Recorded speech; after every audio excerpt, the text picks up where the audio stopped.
He was burying work choices one day and reaching for the razor the next.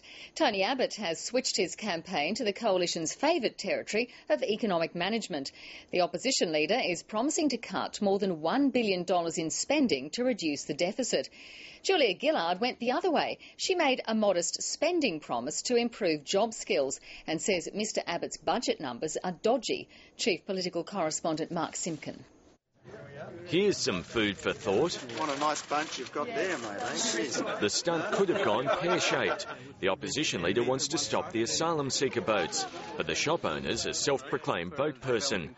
He held his tongue. I'm tempted to have another one, mate. Even while eating, Tony the fruiterer talked belt-tightening. And government needs to live within its means as well. The Coalition accused Labor of running a loose fiscal policy. Wayne Swan is to surpluses what Paris Hilton is to celibacy. They remember it once existed, but they'll never see it again.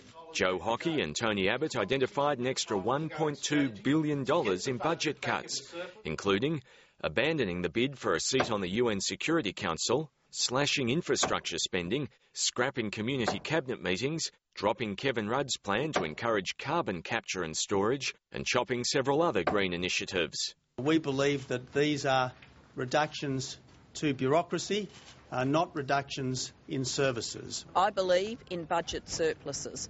What I don't believe in doing is cutting services that Australians need.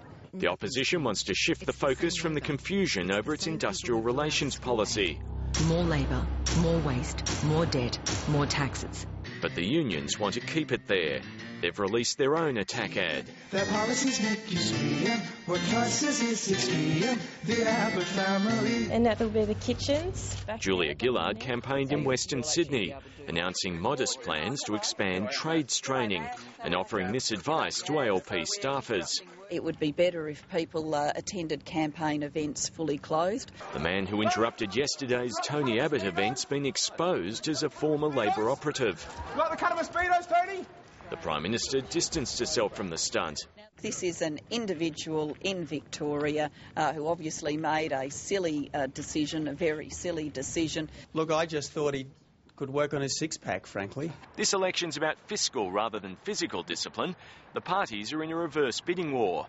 The Coalition says it's found savings worth $46 billion, while Labor says its promises to date will only add $12 million to the budget bottom line.